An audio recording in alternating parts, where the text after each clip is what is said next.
Lo primero, ganan las elecciones y Evo Morales viene en vuelo directo al Aeropuerto Internacional del Alto. Se disuelven las Fuerzas Armadas y la policía. Empiezan a actuar fuerzas populares. Se crea el departamento número 10 en Bolivia, que es el departamento de Chapare. Desinformación, fake news, la construcción de la verdad. El día de hoy, bueno, como vivimos en un mundo interconectado, donde se lanzan muchas noticias falsas adrede para posicionar ideas en la opinión pública, hemos decidido hablar de cuestiones así, ¿no? Y acá estoy con mi colega de siempre en Mate de Coca. Ale, ¿cómo estás? ¿Preparado para hablar de la desinformación? ¿Qué tal, Leo? Sí, la desinformación, muy mal llamada fake news también en muchos ámbitos, es un fenómeno que se ha venido dando con más fuerza este último tiempo. Por este último tiempo me refiero a los últimos 5 años, por lo menos. Entonces creo que vale la pena analizarlo, ¿no? Que últimamente nuestro entorno local ha alcanzado un pico máximo bien interesante. Y bueno, acá tenemos que marcar una primera diferenciación entre desinformación y fake news. Al parecer los comunicólogos, los que toman en serio la ciencia de la comunicación, escriben solo en artículos científicos el término desinformación. En cambio, el término fake news es más coloquial y surge de la campaña mediática de Fox News en contra de Hillary Clinton en la elección donde salió presidente Donald Trump, donde se vertían noticias falsas para desprestigiar a la candidata demócrata, donde se llegó hasta decir que era reptiliana y pedófila. Y aparte que mencionaban, ¿no? Que hasta el mismo Donald Trump tenía apoyo del Papa Francisco a la candidatura del republicano. Y claro, esas cosas se han ido popularizando en lo que es social media, Facebook, fake news, Fox News. Es todo un juego de palabras bien interesante. Y es que sí, podemos evidenciar que la comunicación y la posesión de la verdad se ha vuelto un campo de batalla donde se lanzan noticias falsas adrede para posicionar determinadas ideas en la opinión pública. En el vulgo. Sí, bueno, es que creo que todos al final hemos caído, ¿no? En noticias falsas alguna vez. En mayor o menor medida. Entonces todos somos vulgo. Y sí. Y bueno, sí, justamente, por ejemplo, en los orígenes de este estudio de la posverdad y la manipulación de la información, siempre te sale el ejemplo de Muammar Gaddafi, que comenzó siendo todo un terrorista, ¿no? Un enemigo de los Estados Unidos, pero cuando los intereses del imperio cambiaron y necesitan a Muammar Gaddafi como aliado, empezaron a cambiar esta perspectiva de que ya no era un dictador, sino todo un intelectual que estaba planteando un nuevo modelo de sociedad, el tercer sistema. De amistad. Y claro, cuando Muammar Gaddafi les dejó de servir, le inventaron que tenía armas biológicas, con las investigaciones de años posteriores de científicos de la ONU, se dieron cuenta que nunca existieron las armas biológicas, ¿no? Entonces te das cuenta que la manipulación de los medios sirve para justificar invasiones en potencias como Estados Unidos y en países más tercermundistas como el nuestro, para posicionar la verdad de determinados intereses políticos, ¿no? Y bueno, si ustedes quieren conocer un poco más de esta historia interesante de Gaddafi y la desinformación en general, hay una película muy interesante llamada Hipernormalización de Adam documental. Curtis. Un filme documental. La hipernormalización de Adam Curtis. Eso lo pueden encontrar incluso en YouTube. Ahora, yéndonos a algo más local, podemos ver la guerra mediática que se está dando a partir de los gases lacrimógenos, ¿no? Donde uno ya no sabe qué creer, porque sí tienes a todos los medios tradicionales televisivos y periódicos posicionados en una verdad de este hecho, y tienes a las voces oficiales del gobierno y de los medios de comunicación afines a la izquierda con otra versión. Porque, bueno, si usted ha vivido debajo de una piedra y no ha sabido lo que ha pasado con la embajada argentina acá, es que se ha encontrado una carta del ex comandante de la Fuerza Aérea Boliviana, el tal Terceros, que pedía gases lacrimógenos y material bélico al gobierno de Argentina. Y claro, las voces oficiales del gobierno han presentado la carta del general Terceros, y la embajada de Argentina ha presentado el registro de la embajada, ¿no? De que la carta ha sido enviada a la Cancillería argentina.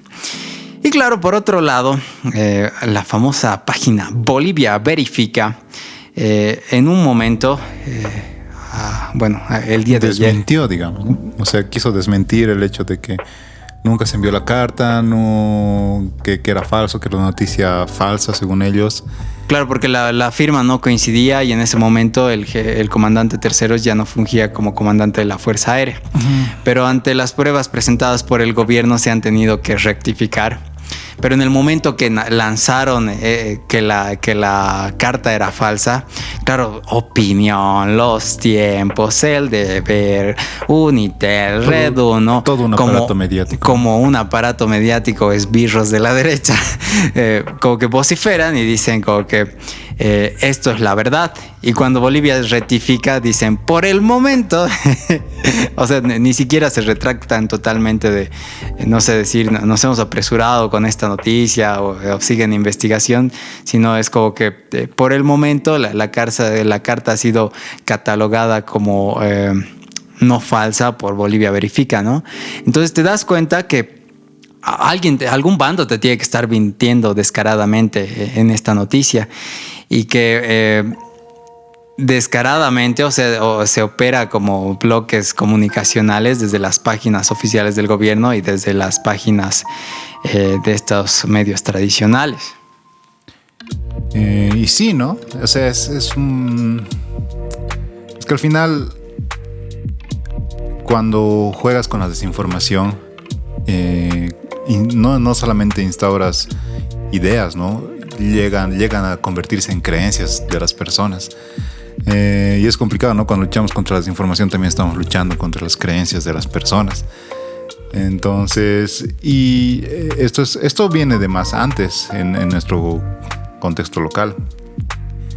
Empezando por los nefastos eventos del 2019, pero no precisamente en octubre, ¿no?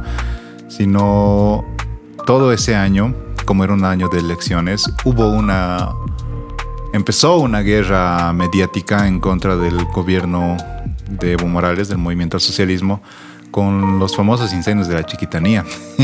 Yo me acuerdo que hacían circular fotos de la Amazonía quemándose, diciendo que era culpa de las nuevas leyes que permitían mayor extensión de chaqueos, responsabilizando al gobierno, que salió de control, y se hicieron conciertos, se hicieron colectas, se hicieron un montón de cosas. Circulaban un montón de imágenes devastadoras que tiempo después se descubrió que eran imágenes de otro incendio que hubo en la Amazonía, pero en el territorio de Brasil, y fue el año 2017, ¿no?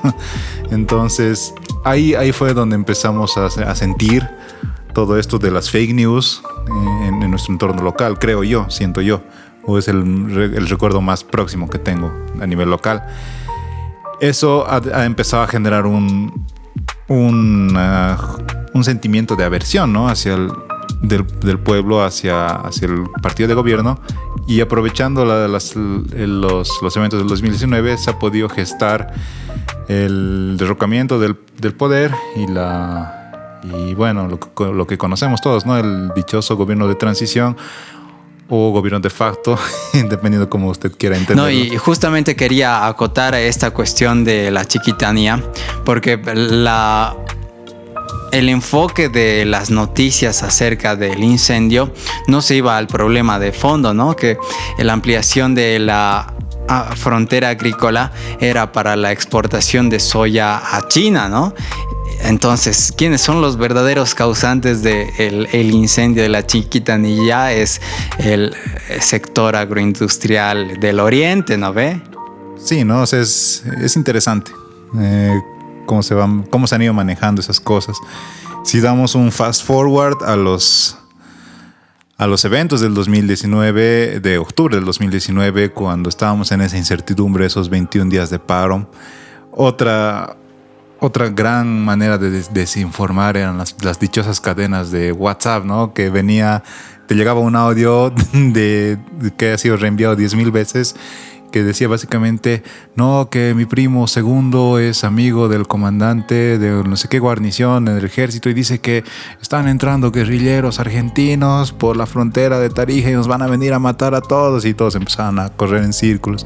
O decían en algún punto, no, que aquí en Cochabamba, no, que están viniendo cocaleros del Chapar y van a saquear, van a violar, van a matar gente, y la gente de verdad, o sea, en nuestro barrio la gente salió a la calle a bloquear y a esperarlos, ¿no? Y nunca pasó nada. Nunca llegaron. Y se sabe que funcionaba igual del otro lado, ¿no? Que a las personas de las comunidades como, no sé, Clisa, si no Punata, Clisa, les decían exactamente lo mismo, pero del otro lado, ¿no? En el caso iban de Cochabamba, a llegar los motoqueros. Exacto, eran los motoqueros en Cochabamba, ¿no? Entonces, igual, o sea, generando un estado de histeria colectiva, un estado de alarma que era servir a un fin, ¿no? El derrocamiento del poder y la transición, bueno, no transición, sino la toma de poder en este caso, de la derecha boliviana. Y bueno, para irnos a hechos concretos, según Juan Carlos Fernández, periodista del Deber, usted se acordará que hubo una balacera en Yapacaní.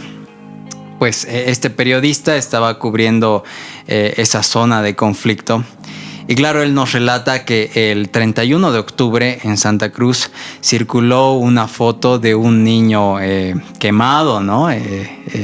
Pues, supuestamente porque había insultado a masistas en Yapacaní.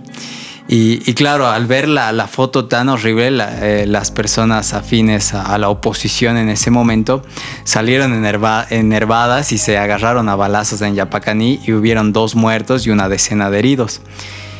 Posteriormente se demostró que esta imagen de el niño quemado era de años pasados y provenía de México, ¿no?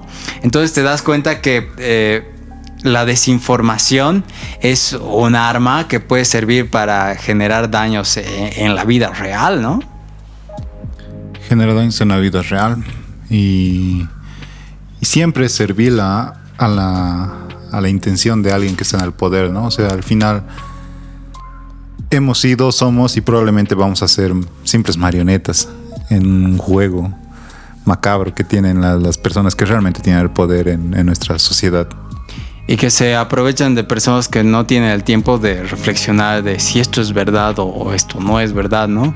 Como el Virginio Lema, que hace unos meses salió con un video diciendo de que Evo Morales aceptaba que Yanine Áñez era la presidenta constitucional, y bueno, esa es una reunión previa a aquel escape del país, cuando, o sea, en semanas posteriores se demostró que el video era de agosto del 2020 y que estaba haciendo un análisis político, ¿no? De decir, no conviene derrocar a Yanine Áñez, sino conviene esperar a las elecciones, ¿no?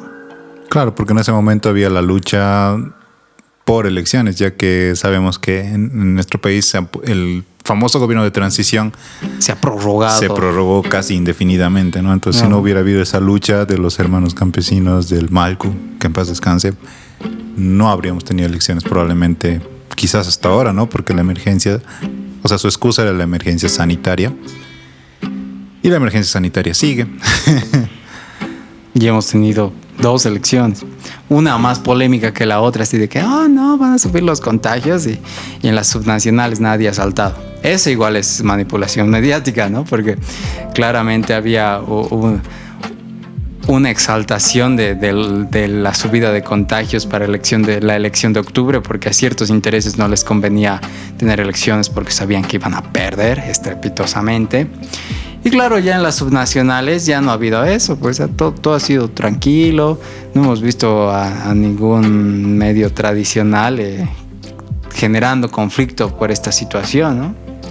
Sí, al final La información es tan importante como tan fidedigna es su fuente, ¿no? Cada persona es responsable de buscar noticias de medios oficiales y en base a ellos tomar decisiones por el bien de su familia y su entorno. Y también, o sea, tener en cuenta que como los mecanismos de redes sociales hacen que la información fluya muy rápido, también los medios tradicionales pueden fallar, ¿no? Porque igual muchos medios grandes que tienen fuentes y verifican la información han caído en esto de republicar noticias falsas. De gran ejemplo, lo de Bolivia Verifica, ¿no? Que primero, como no tenían los suficientes datos en un momento, dijeron que la carta era falsa y después tuvieron que retractarse. Pero el daño ya está hecho, ¿no? O sea, muchas personas que no vean de nuevo las redes se van a quedar con la idea de que la carta del ex general Terceros es falsa, ¿no? Entonces creo que igual en ese sentido van las fake news. Ni siquiera es convencer a toda la población, sino solo hacer dudar. Claro, generar incertidumbre, y es bien sabido, ¿no? Que las personas siempre vamos a... Bueno, por lo menos en nuestro entorno, históricamente siempre nos hemos ido por la idea más morbosa, más atractiva o que va más afín a nuestra mentalidad, quizás. O sea, básicamente sí, creemos lo que queremos creer. El sesgo de confirmación que uno, o sea, y en realidad las fake news, muchas de las noticias falsas van enfocadas a eso, ¿no? A causarte rabia y que lo odies un poco más al Evo o que lo odies un poco más al Camacho e ir a tu lado emocional, ¿no? Y que reafirmes tus creencias. En cambio, mientras menos emocional sea una noticia, es más probable que sea más cierta, ¿no? Es exacto. Y bueno, por el momento no debería ser prioridad del Estado, ¿no? Frenar este tipo de información, pero parece que poco a poco va a tener que ser, ya que esta desinformación, este tipo de ideas que se quiere implantar en la población, puede ser peligrosa, ¿no? Ya se ha demostrado en Estados Unidos, han logrado modificar una elección, en Bolivia han logrado quitar un gobierno del poder. Es un arma bastante poderosa, ¿no? Que está en manos de unos pocos. Que es bien simple pararla, ¿no? Es básicamente sentarse, investigar y ver qué tan real es lo que se está pregonando. Buscar otras fuentes, dudar, plantear a quién beneficia esto. O sea, si me causa mucha emocionalidad y mucha rabia es porque puede que esta noticia sea malintencionada, porque incluso los medios tradicionales lo hacen, ¿no? En el tiempo de que el Evo estaba en el exilio, poner la palabra Evo Morales en los titulares generaba más peleas en los comentarios. Y sobre todo no darle peleas a los bots. Eso igual me he dado cuenta en la investigación que he hecho. Bueno, que mi hermano me ha dicho que no son bots, son cuentas falsas, pero en el vulgo les llamamos bots. Usted se habrá dado cuenta que los comentarios más horribles y espantosos de las noticias de medios tradicionales están hechos por cuentas falsas, y en realidad son hechos adrede porque buscan generar conflicto, ¿no? Y posicionar ideas. Y por eso, no sé, miles de veces me he peleado con cuentas falsas y yo pensé que lo hacía bien, pero en realidad como que das cabida a que las ideas que plantean como que se perpetúen o que agarren más relevancia, ¿no? Y al final, muchachos, vivimos en la era de la información. Toda la información que necesitamos está a un Google de distancia, y Google está siempre en nuestro bolsillo, a menos que no tengas un smartphone, cosa que es muy difícil en la época en que vivimos, al menos de este lado del mundo. Y recuerden que la realidad es frágil.